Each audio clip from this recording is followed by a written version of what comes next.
à tous ceux qui nous rejoignent. Le 10 février 2024, Supriniro dédie sa deuxième journée conférence aux soins palliatifs et aux ressources existantes pour soulager les malades et leurs proches. Ce sujet fait l'objet d'une actualité sensible, notamment à propos du projet de loi sur l'aide active à mourir qui devrait être débattu à l'Assemblée nationale en février 2024. Notre invitée aujourd'hui est Noémie Demule, naturopathe et doula de fin de vie.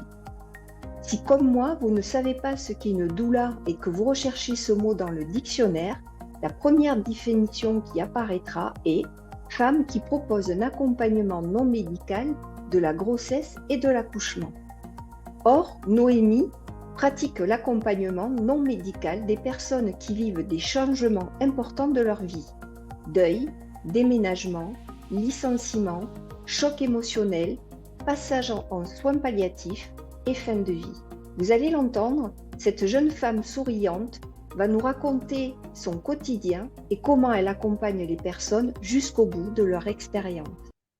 Bonjour Noémie, Et bonjour, nous je sommes suis très ravis, contente. oui, également Et ben de tout pareil, t'accueillir c'est ça. sur cette chaîne. Tu vas nous parler d'un métier personnellement que j'ignore et qui peut surprendre beaucoup d'entre nous.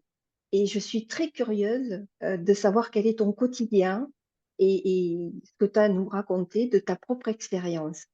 Alors, on peut commencer peut-être par savoir qui tu es, te présenter. Alors moi, je suis Noémie et c'est vrai que j'ai un métier qui est finalement, assez peu connu en France. Le terme exact, c'est doula de fin de vie et de deuil. On entend aussi Tana doula finalement, ça revient quand même assez souvent, mais l'idée est la même et ça porte bien son nom. L'intérêt, c'est justement de pouvoir accompagner les personnes qui sont en fin de vie, les personnes qui sont en deuil. Et si on élargit vraiment, le terme, ça concerne aussi beaucoup les aidants. Moi, quand j'interviens, dans certaines familles ou en tout cas auprès de certaines personnes, c'est vraiment, un accompagnement pour la personne, éventuellement qui a une pathologie, mais tous les acteurs finalement de cette scène-là. L'idée, c'est de faire en sorte qu'il y ait le plus de douceur possible. C'est un mot que j'emploie souvent, la douceur, qui c'est vraiment, je pense, ce qui me caractérise le plus. Faire en sorte que, les personnes se sentent, entendues.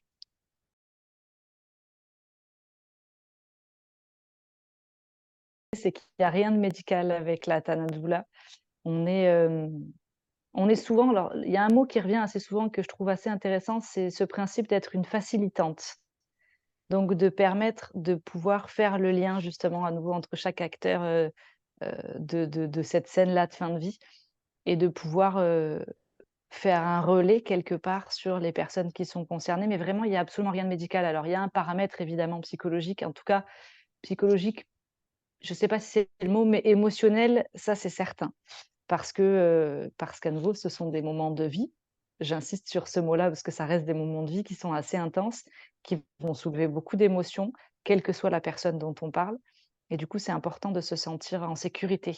C'est ce sentiment de sécurité à la fois pour celui qui est en fin de vie que pour les proches, que pour les aidants, qui est important parce que plus les personnes vont se sentir en sécurité et quelque part, mieux les choses peuvent, se passer. Il y a rien de médical, mais il y a quand même, de par la formation et puis de par après, les doulas et leur parcours de vie aussi, il y a quand même une notion de médical qui nous permet en tout cas de savoir reconnaître des signes cliniques selon la situation. Ça, c'est possible. Mais il y aura jamais d'acte médical au sens, propre du terme.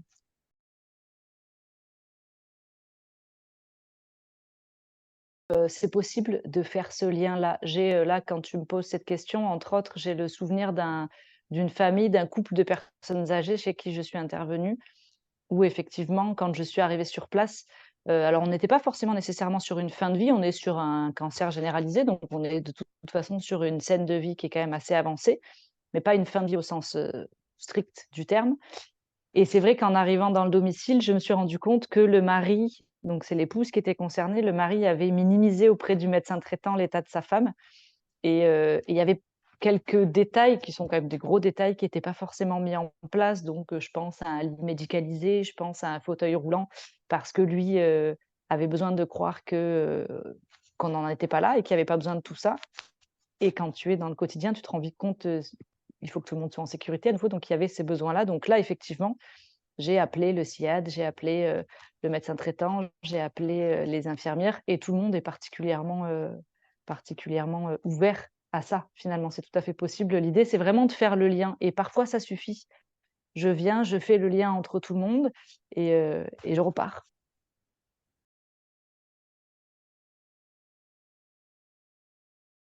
Intégration, je pense que c'est un mot qui est quand même, parfaitement, adapté et comment je fais? Je dirais que j'écoute tout le monde parce que c'est ça et puis c'est aussi, parce que j'ai choisi d'aller au domicile des personnes et donc c'est plus facile évidemment pour moi, c'est plus simple de me rendre compte vraiment de où on en est et de quels sont les besoins parce que, par exemple, pour ce monsieur, je l'ai en face de moi, je le vois faire.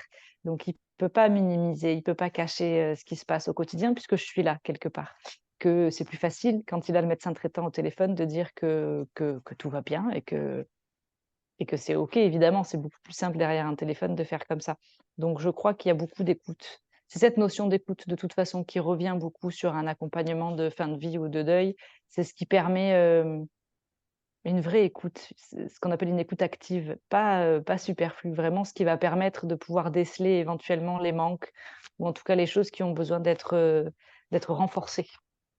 Parce que c'est ça, c'est, moi je dis souvent qu'on a la chance en France d'avoir quand même, un système qui fonctionne. Je dis ça dans le sens où j'ai eu l'occasion de voir dans d'autres pays, que ça pouvait être, difficile, beaucoup plus que chez nous finalement. Mais je suis convaincue qu'il y a quand même encore de nombreuses choses qui ont besoin d'être, améliorées et les soins palliatifs, on le sait, c'est un sujet qui aurait drôlement besoin d'être amélioré parce que justement, l'idée c'est que les personnes puissent avoir le choix de comment les choses se passent et elles aiment beaucoup pouvoir rester à la maison et ça, selon les régions, c'est toujours un peu difficile.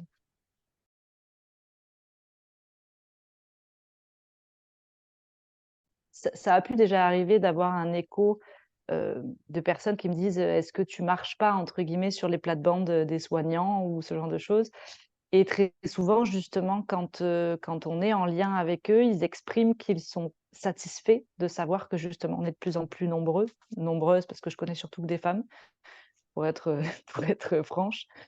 Mais parce que justement, on manque de moyens et donc effectivement, ils ont pas toujours, c'est difficile pour eux cette sensation de pas pouvoir toujours prendre le temps qu'ils aimeraient, justement pour les patients. Parce que malheureusement, voilà, on manque de moyens, ils ont besoin de pouvoir, d'aller à l'essentiel et parfois c'est frustrant, c'est difficile des fois pour eux.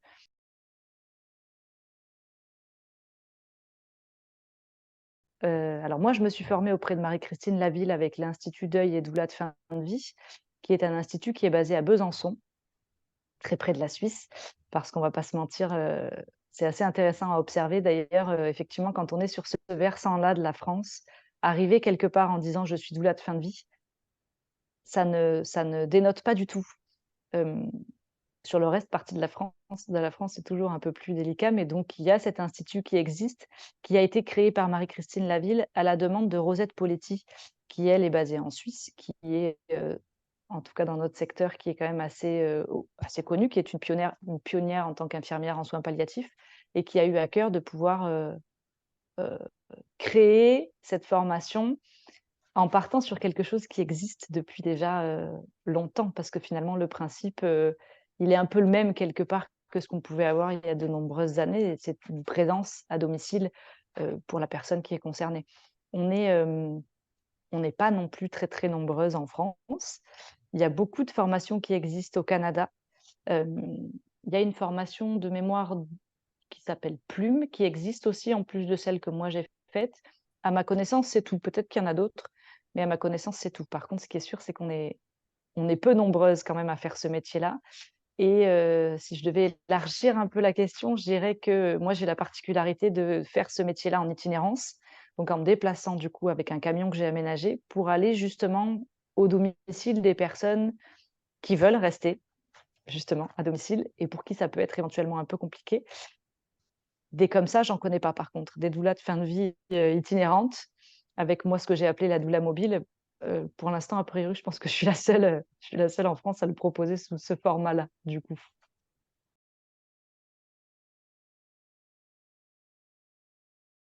c'est déjà quelque chose qui s'est passé. En tout cas, de me questionner sur qu'est-ce qu'il est possible de faire en France ou pas. On est vite, effectivement limité sur ce sujet et dans ces cas-là, de me demander: «Est-ce que vous connaissez? Est-ce que vous avez des adresses ou des numéros à me donner pour que je puisse, me renseigner?» Ce qu'il est tout à fait possible parce que par contre, j'ai beaucoup de consoeurs qui sont basées en Suisse du coup, donc ça, c'est tout à fait possible. Mais c'est vrai qu'on arrive maintenant sur une période où la Suisse est un peu, comment on pourrait dire ça?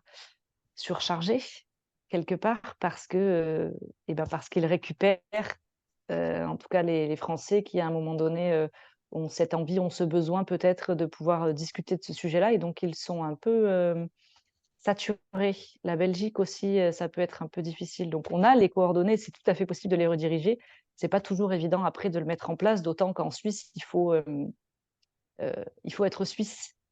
Si on n'est pas suisse, c'est encore un autre parcours quelque part pour avoir accès à l'aide active à mourir. Donc c'est pas simple et puis c'est difficile d'accueillir la frustration, la déception, le chagrin de ces personnes qui voudraient juste pouvoir, avoir un libre arbitre quelque part et puis c'est même intéressant parce que assez souvent, heu, c'est assez intriguant. À partir du moment où on leur dit «oui», elles ne vont pas forcément au bout de la démarche, mais elles ont besoin de savoir que si à un moment donné les choses dérapent, c'est possible de basculer sur cette «option-là» entre guillemets et c'est possible d'avoir la main, si je peux dire comme ça et de décider du moment où ça s'arrête. Mais elles vont pas nécessairement au bout de la démarche. Ça, c'est quand même assez, intéressant, mais elles ont besoin de savoir que c'est possible en tout cas.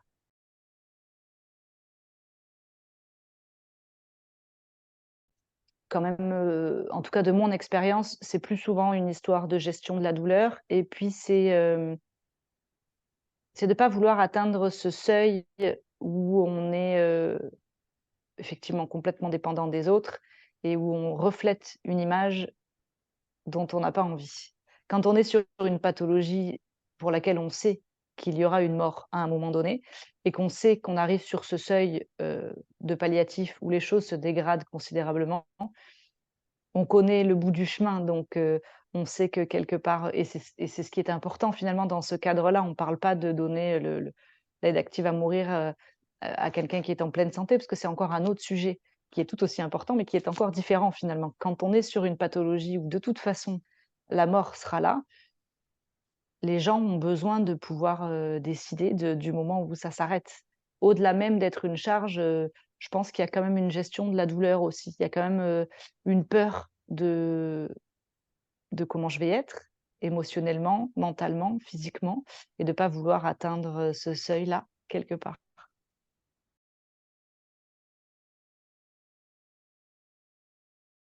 Alors je pense que, en tout cas, à nouveau de par mon expérience, je n'ai jamais été mal accueillie, quel que soit le point de départ et finalement quelle que soit la personne. Parce que c'est jamais vraiment, on pourrait penser que c'est la personne en elle-même qui est atteinte d'une pathologie qui me demande de venir. Parfois, c'est la famille qui me demande de venir. Ça dépend vraiment des situations. Je n'ai jamais été, mal accueillie. Après la façon dont je vais moi l'accueillir justement cette scène-là, à nouveau ça va être vraiment beaucoup d'écoute et beaucoup d'observation.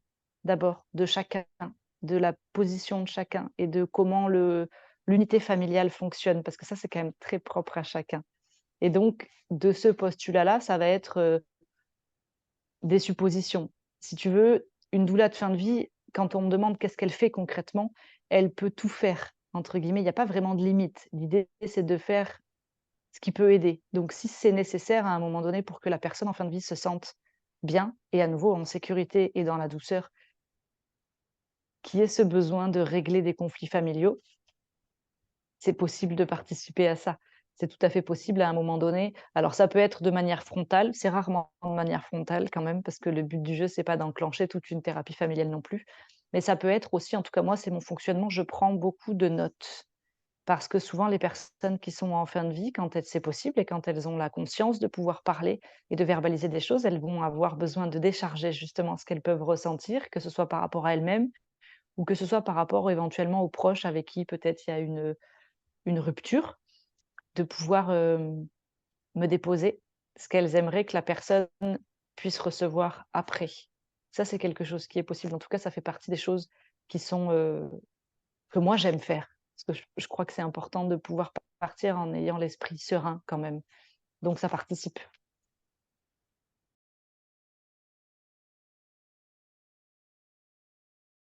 Alors quand j'arrive moi avec cette position de doula, il y a les informations qu'on me donne déjà parce que, justement il y a le secret médical, donc ça arrive aussi qu'il y ait des foyers où j'ai pas toutes les informations. Mais ça quelque part, c'est plutôt OK parce que je suis pas forcément là pour avoir toutes les données médicales. Je suis là pour, recueillir ce qu'on veut bien me donner et ce qui apaise et ce qui soulage. Par contre, ce qui est sûr, c'est que moi, je considère que c'est un devoir de ne pas aller extraire de cette cellule familiale des informations que je pourrais aller donner à d'autres.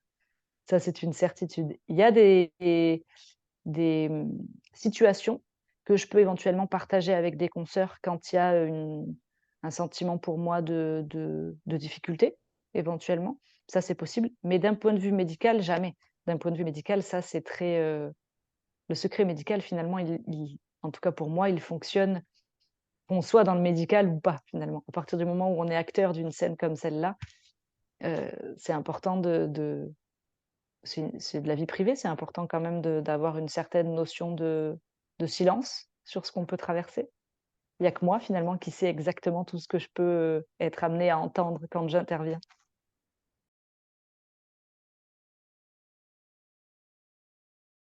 Dans ma façon d'intervenir, je suis aussi naturopathe et donc j'ai aussi quand même des outils qui peuvent éventuellement, ne serait-ce que pour les aidants mais même pour la personne en fin de vie, qui peuvent être, aidantes justement.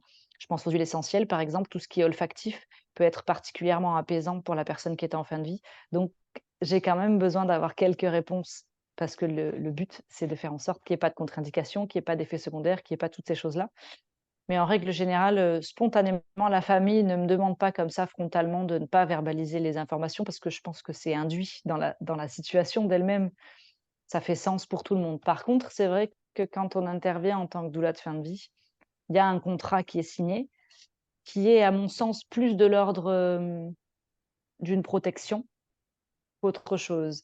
Qui est à la fois une protection et aussi une manière pour moi de pouvoir poser par écrit ce que je peux faire et ce que je ne peux pas faire.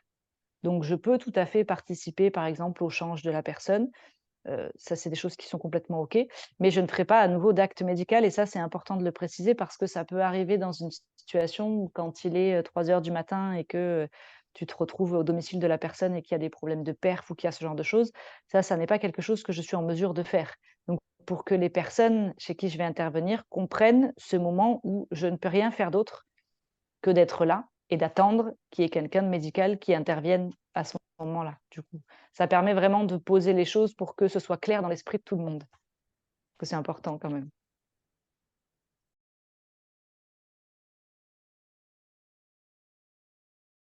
Hem, je suis même pas sûre d'avoir vraiment, une réponse à cette question parce que, chaque situation est unique. Je n'ai jamais vécu une seule, fin de vie qui soit identique.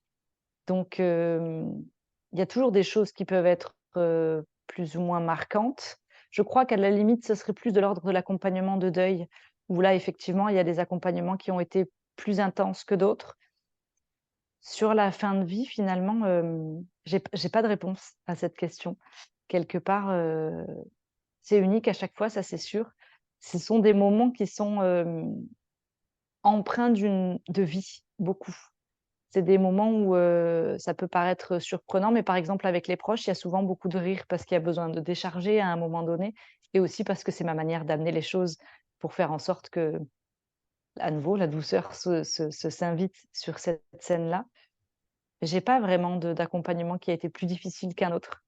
Honnêtement, sur ce coup-là, je peux pas t'aider. J'ai pas de j'ai pas de réponse. Par contre, sur le deuil, c'est vrai que des fois, on est amené à, mmh, à recevoir des histoires de vie qui peuvent être assez intenses, ouais.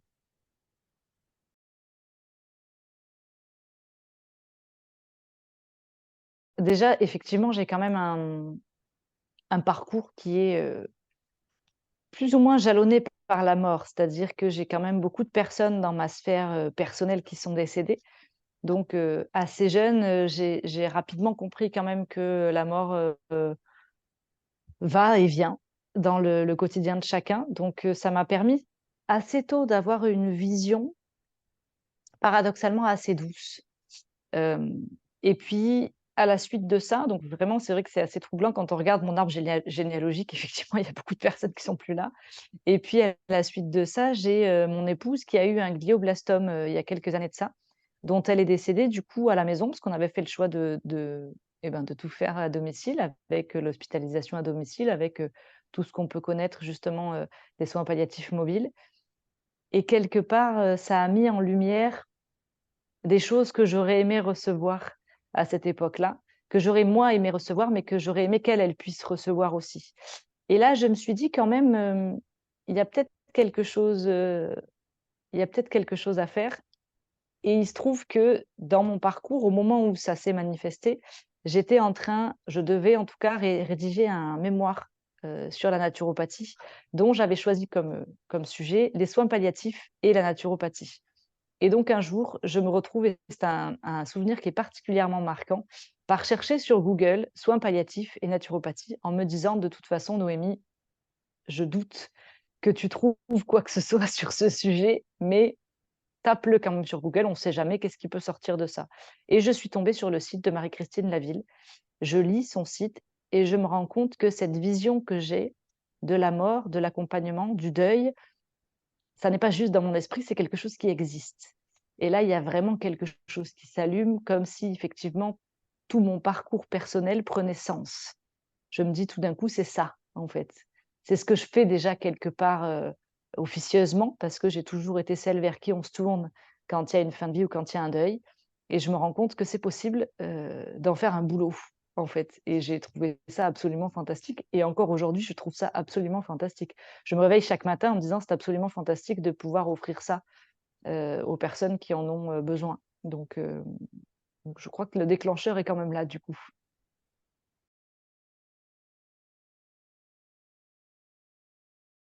Les 2. Les 2, du coup, à la fois qu'on puisse m'en témoigner, surtout que c'est un sujet qui est, pas évident, sur lequel on peut poser des mots. Donc très souvent, les personnes, savent pas vraiment auprès de qui elles peuvent déposer ces vécus-là, parce que peur d'être, jugées, parce que peur très souvent même d'être pris pour un fou. Parce que du coup, de l'extérieur, selon la personne à qui on le raconte, c'est les retours sont quand même un peu fermés.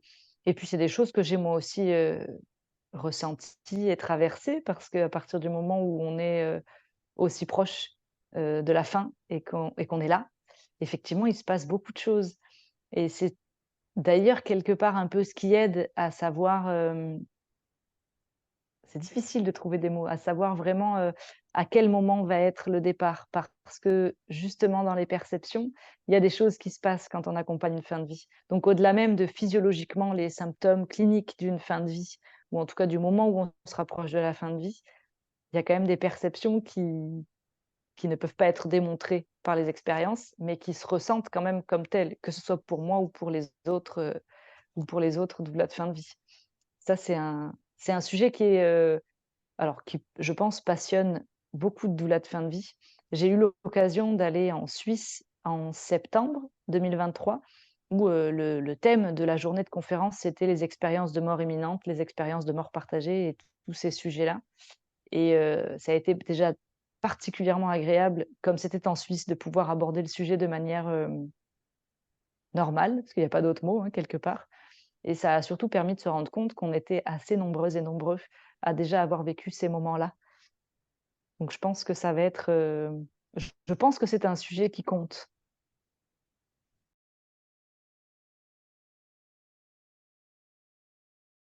Oui, c'est ça, c'est quelque chose qui se manifeste parce qu'effectivement, c'est la peur de l'inconnu.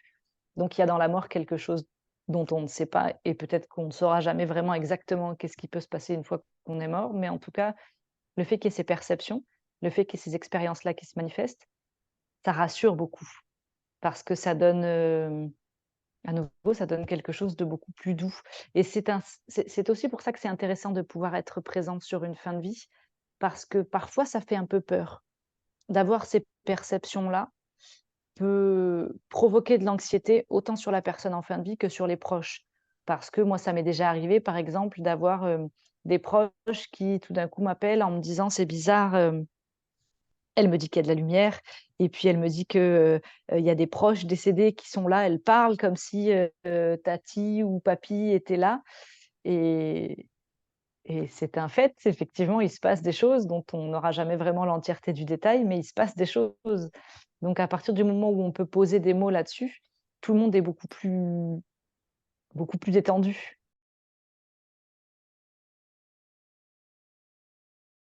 Mais c'est ça, c'est un bien-être, finalement qui est émotionnel, qui est physique, qui est mental.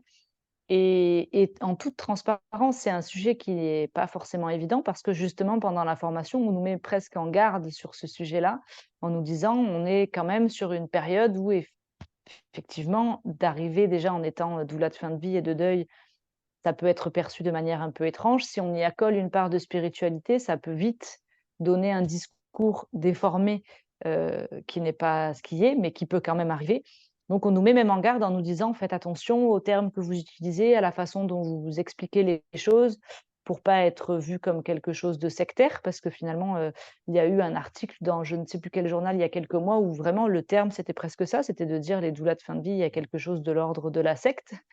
Alors que, cette part de spiritualité, quand je reçois quelqu'un en rendez-vous, elle ne vient même pas de moi, elle se manifeste de la part de la personne qui, à un moment donné, a des questionnements. Ça n'a rien de religieux, vraiment, c'est très spirituel. C'est vraiment sur les perceptions qui peuvent être présentes, sur les présences éventuelles.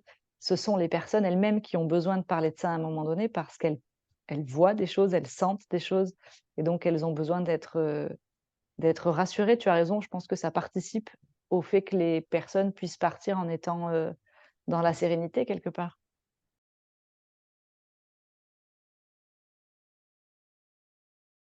C'est une vraie question qui, pour te répondre, déjà, j'aurais tendance à dire que cette expression de faire son deuil, elle n'existe pas vraiment.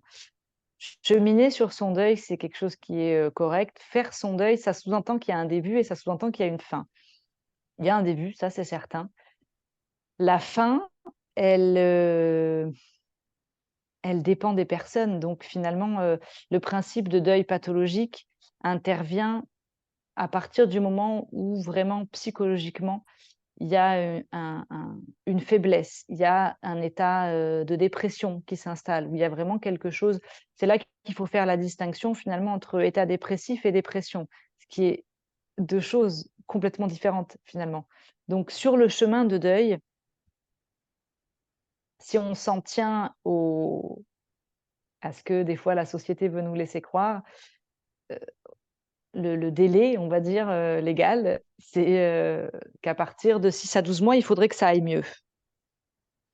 Quelqu'un qui travaille dans le deuil, et il y a de nombreux auteurs qui ont écrit là-dessus, on sait que, la moyenne du deuil, elle est beaucoup plus large que ça. Donc moi, je me retrouve avec des personnes en consultation qui sont en deuil depuis de nombreuses années. On n'est pas sur un deuil pathologique pour autant, on est juste sur la réalité des faits, à savoir que le principe du deuil, ce sont des vagues perpétuelles et donc des périodes où ça va et des périodes où ça va plus. Et c'est ce qui rend les choses compliquées parce que parfois les gens arrivent en consultation en me disant: «Je pense que j'ai un deuil pathologique parce que ça fait 5 ou 6 ans que ma maman est décédée et là ça va pas». Et oui, là ça va pas, mais il y a quelques jours ça allait mieux et dans quelques jours à nouveau ça ira mieux. Donc je pense que la notion de deuil pathologique, elle s'invite quand on est sur une constance du «ça va pas», quand ça ne va jamais finalement et que ça fait plusieurs années, effectivement là c'est intéressant d'aller, poser des mots là-dessus. Mais ça, c'est quelque chose qui quand même est plus de l'ordre à nouveau du médical. C'est-à-dire que moi, par exemple, en tant que doula de fin de vie, je n'ai pas du tout la qualité de pouvoir nommer chez une personne un deuil «classique», gros guillemets sur le classique, et un deuil pathologique. Ça, c'est pas possible. Je peux avoir mon opinion personnelle, mais je n'aurai jamais, la prétention et la capacité de pouvoir poser ces mots-là de manière officielle.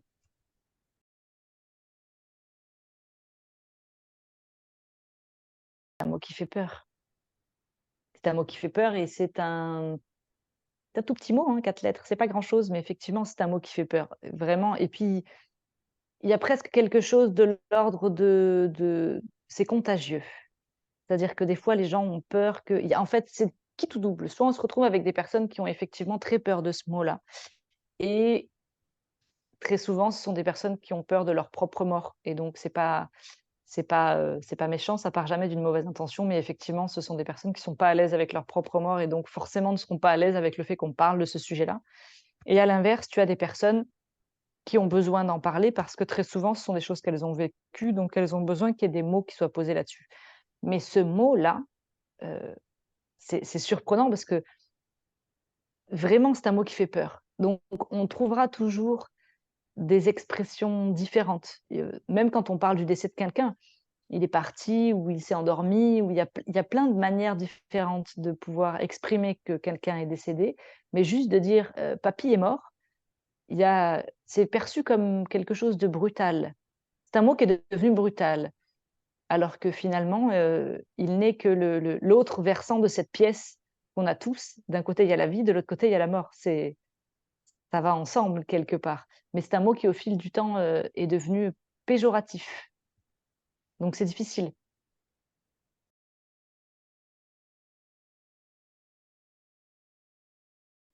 Bah, là, à nouveau, c'est assez unique, c'est très propre à chacun. Il va y avoir les personnes qui, effectivement, vont me recontacter plus tard, que ce soit dans les jours, les semaines ou les mois qui suivent, pour me dire merci. Et puis, il y a aussi les personnes qui, du coup, par association, me demandent, une fois que le proche est décédé, de pouvoir les accompagner dans leur deuil parce que, justement, j'aurais connu leur proche décédé. Donc elles se sentent en sécurité avec moi et donc c'est plus facile pour elles d'avoir un accompagnement, pour leur deuil. Les deux cas sont possibles et ça arrive aussi que je n'ai, entre guillemets, «plus de son et plus d'image», après la mort de la personne, mais ça, moi, je suis assez à l'aise avec ça. Je pense que l'essentiel, c'est à nouveau que tout le monde se sente, bien. Quant à la notion d'attachement, je pense qu'elle est un peu comme tout rapport, humain, donc il y a toujours une sensibilité parce que ça fait partie de moi. Après, c'est vrai qu'effectivement, il y a des fois des personnes où il y a une sensibilité qui est différente et où forcément, accueillir la fin de vie de quelqu'un, ça reste un moment qui est quand même assez intense, donc qui est même pour moi émotionnellement qui peut être assez impactant, donc ça demande d'apprendre à, à être dans la présence, et en même temps de trouver cet équilibre pour pas être dans un attachement beaucoup trop développé. Parce qu'il faut savoir se retirer au bon moment. Ça, c'est une notion qui est importante, par exemple. Donc, il y a des fois des situations familiales où on est là pour la fin de vie, mais pas forcément nécessairement dans la pièce. Parce qu'il faut savoir sentir dans la façon dont les gens vont se comporter qu'il faut se retirer, que tout le monde est en sécurité justement et que c'est leur moment quelque part. Moi, je ne suis là que pour, moi je dis souvent que je suis un bâton de randonnée. Donc le bâton de randonnée, tu l'as dans le sac. Tu es pas obligé de t'en servir à chaque randonnée, mais tu sais qu'il est là. Donc tu sais que si à un moment donné, tu as besoin d'un coup de pouce, c'est possible. Mais c'est intéressant et c'est important vraiment de savoir se retirer à un moment donné. Donc il y a des fins de vie où il y a besoin d'être là. Déjà parce que ça peut être des personnes qui sont seules, donc il y a pas de famille et donc c'est important dans ces moments-là encore plus de rester présente. Mais il y a aussi des moments où on sent qu'il faut reculer et qu'il faut, les laisser, entre eux quelque part. Ça dépend vraiment des situations.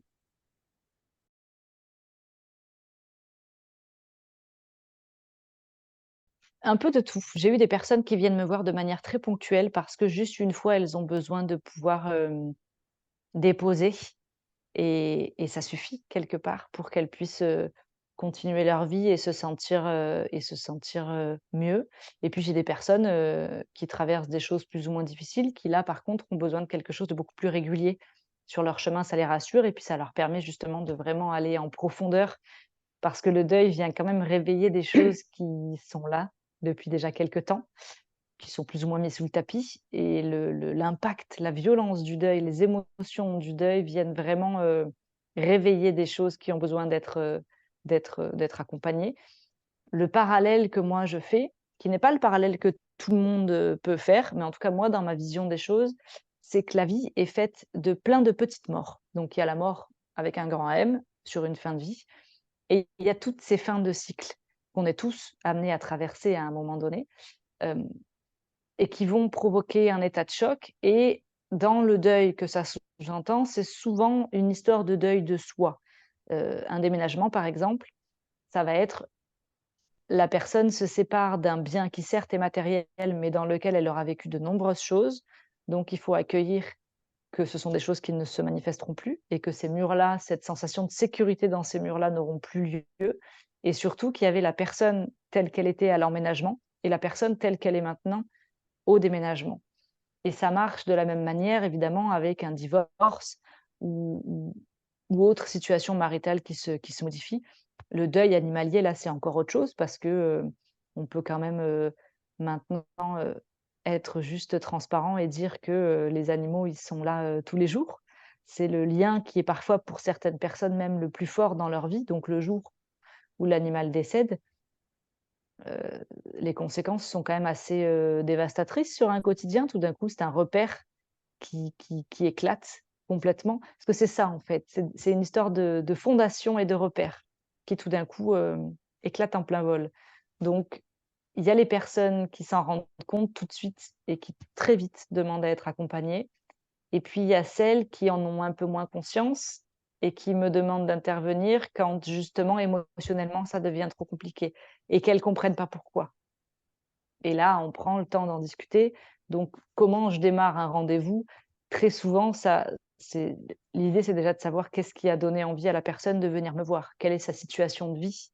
Qu'est-ce qui a fait qu'à un moment donné, elle s'est dit: «J'irai bien voir Noémie parce que je sens qu'il y a quelque chose qui coince» et on part de là et de là, on déroule la bobine et on voit ce que ça donne du coup.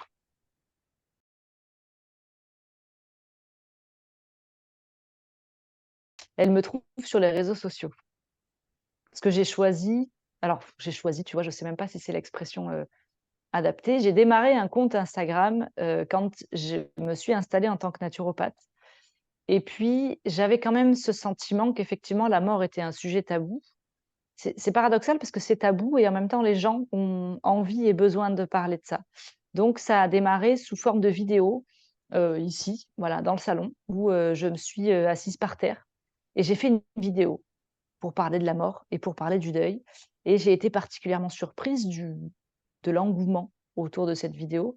De l'engouement, mais surtout des réponses et des commentaires que les gens pouvaient poster, des messages que j'ai reçus par la suite de personnes qui me disent: «Ça fait du bien», un compte où justement c'est un sujet qui est normal. Et là, je me suis dit quand même, c'est intéressant de voir à quel point les gens ont besoin de ça. Donc j'ai continué sur cette lancée-là sans vraiment avoir d'attente sur ce que ça pouvait provoquer et il se trouve que, maintenant, 2 ans plus tard, toutes les personnes qui viennent me consulter viennent d'Instagram.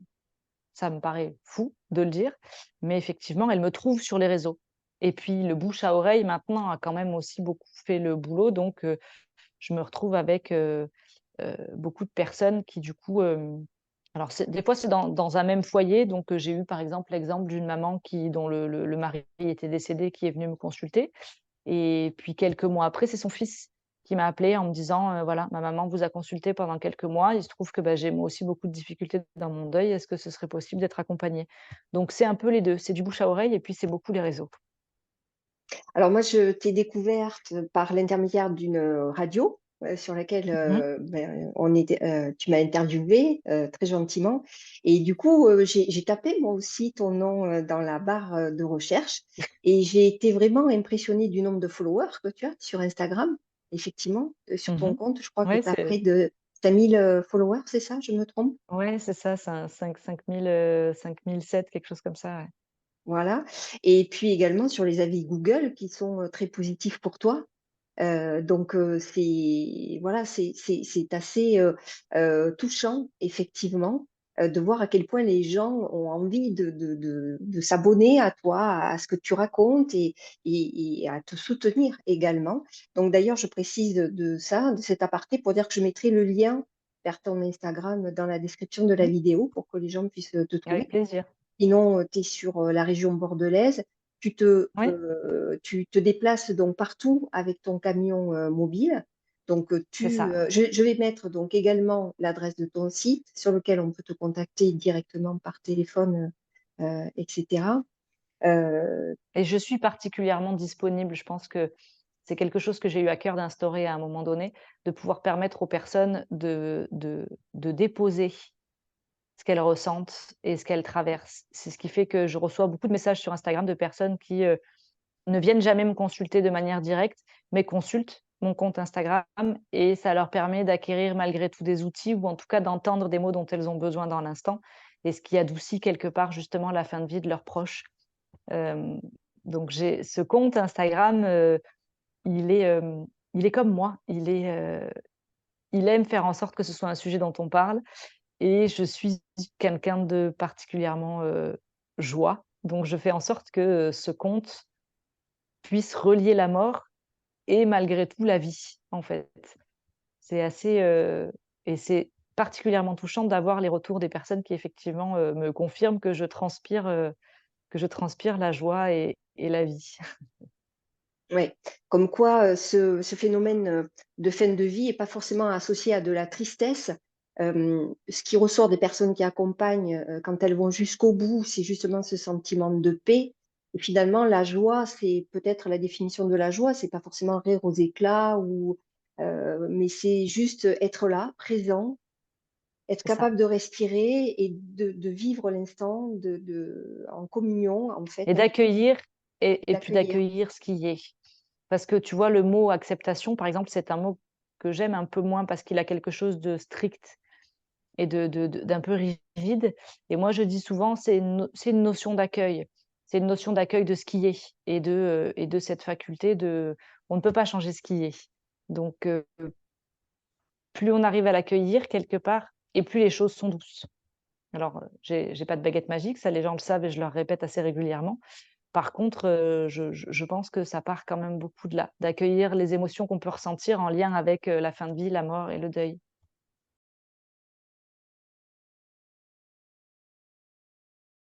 Je pense que déjà, la certification, je pense qu'elle peut venir à un moment donné parce que, il y a quand même, une vraie volonté de notre part que les choses, soient beaucoup plus, que le cadre soit, beaucoup plus simple et beaucoup plus instauré.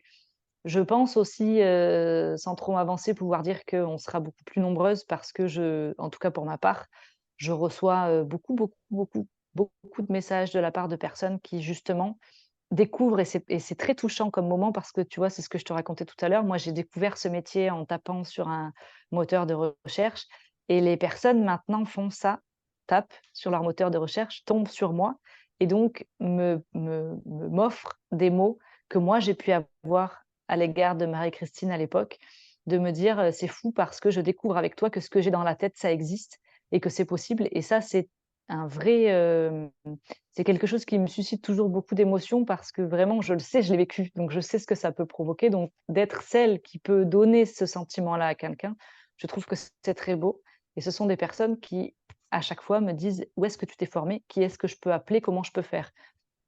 et ça, sans te mentir et sans exagérer, ça arrive au moins une fois par jour. Depuis un an, ça arrive au moins une fois par jour. Donc je pense que d'ici à quelques années, on sera beaucoup plus nombreuses et je pense que c'est une bonne chose parce que, parce qu'on ne sera jamais assez pour accompagner les personnes en fin de vie et en deuil et parce que, qu'on le veuille ou non, ça fera toujours partie de la vie, en fait. Donc c'est important de savoir que ça existe et ce compte Insta, il est aussi là pour ça. Parce que moi, j'aurais adoré justement à l'époque tomber sur un compte Insta où, j'entends ces choses-là. Donc quelque part, je ne fais que refléter, ce qui me paraît moi fondamental quand on traverse ces moments-là. Donc En j'ai tout à cœur cas, et je suis même sûre que dans quelques années, on sera toujours là, avec une place même peut-être un peu plus assise? oui, à laquelle tu vas participer activement, je crois, à ce développement. En tout cas, Oui. non, mais c'est sûr. En tout cas, tu as cette facilité, quand même de communiquer sur quelque chose de sensible avec des mots quelquefois qui peuvent heurter, mais tu as cette aisance-là et de fédérer, et puis de donner envie aux gens de t'entendre régulièrement parce que moi j'ai suivi ton compte, je suis ton compte Insta et donc les posts passent régulièrement et chaque fois on est appelé, on est voilà, amené à écouter, à aller jusqu'au bout de ce que tu dis et donc ça dénote une compétence, relationnelle, de communicante en tout cas et peut-être que tu as un rôle à jouer après sur cette, activité-là. Et justement, est-ce que tu as une actualité que tu aimerais partager avec nous? Est-ce que, l'idée, c'est de faire des conférences, de faire un livre, de faire un groupe peut-être, en France? Puisque tu parles de la Suisse, mais en France, est-ce qu'on peut se former en France? Alors pour être vraiment transparente, j'ai beaucoup d'idées. Il y a beaucoup de choses que j'aimerais, faire et donc il y a différents projets parce que je suis, je sais pas quel est le terme adapté, mais je j'ai un cerveau qui quand même fonctionne assez vite et donc j'ai toujours ce besoin d'avoir différents projets, surtout quand c'est quelque chose qui m'anime comme ça peut l'être avec la mort et avec la fin de vie. Donc j'ai différentes idées, le premier ce serait de pouvoir utiliser ma voix comme je peux le faire finalement à la radio où on s'est rencontrés. Heu, je ne sais pas tout à fait encore sous quel format, peut-être quelque chose de l'ordre du podcast, mais en tout cas de faire en sorte d'avoir une possibilité de parler de ce sujet-là de manière beaucoup plus longue que ce que ça peut l'être sur Instagram, parce qu'on est quand même limité sur les réseaux sociaux. L'écriture d'un livre, c'est quelque chose qui est, plus ou moins latent depuis déjà quelque temps parce que je crois qu'il y a des choses qui ont besoin d'être dites et je pense que je réalise que mon parcours personnel donne de l'espoir à beaucoup de personnes. Parce que quelque part, ça permet de se rendre compte que c'est possible de cheminer sur son deuil tout en étant dans la joie. Donc, donc ça, ce sont des choses que j'aime beaucoup et les conférences, c'est déjà quelque chose que je peux faire. J'en ai déjà eu faites quelques-unes et tu l'as joliment dit, effectivement, j'aime communiquer sur ce sujet et c'est vrai que j'ai cette facilité de pouvoir aborder ce sujet-là avec des inconnus et les mettre à l'aise suffisamment pour qu'il se passe beaucoup de choses pendant les conférences.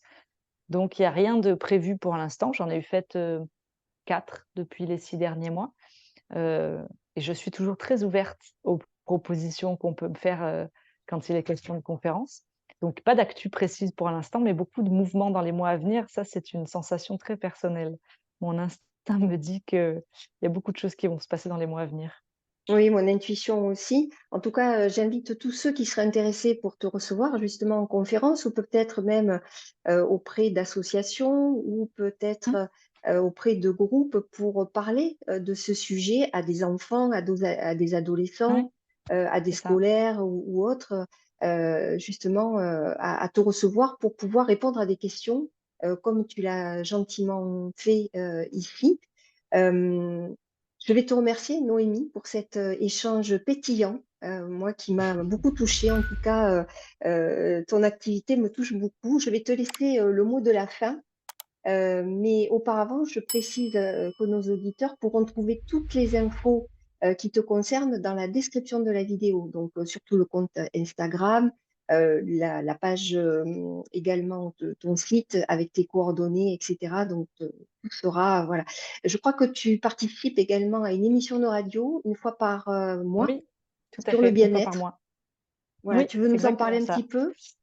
C'est une émission qui me tient beaucoup à cœur, que je co-anime avec 5 autres personnes, qui s'appelle Bien-être et toi et qui est vraiment, ben, centrée sur la notion de bien-être et sur les différents questionnements qu'on peut avoir, alors la thématique, elle dépend vraiment, bah, elle dépend aussi de nous et de ce qu'on a envie de partager, mais c'est une émission qui est, un peu comme moi, je crois, qui est quand même, pétillante et qui fait en sorte qu'on puisse parler de nombreux sujets de manière décomplexée. Parce que je pense que ça, c'est quand même quelque chose qui compte beaucoup.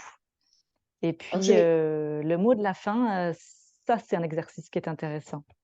Je pense que, on me demande souvent qu'est-ce que ça m'apporte d'être doula de fin de vie et j'ai eu pendant ma formation une question, heu, qui était un peu comme des exercices pratiques, où l'idée c'était de se demander: «Si tu devais mourir demain, qu'est-ce que tu aimerais que les gens retiennent de toi?» parce que ça, c'est une question que je me pose souvent. Je termine chaque journée comme si c'était la dernière parce que justement, je suis amenée à vivre des situations qui me montrent qu'on ne sait pas comment les choses peuvent évoluer et que peut-être, aujourd'hui, ce sera la dernière. Donc je pense que le mot de la fin, ce serait quelque part un peu ça, même si c'est difficile et même si ça fait peur, d'essayer autant que possible de faire les choses qui nous font joie.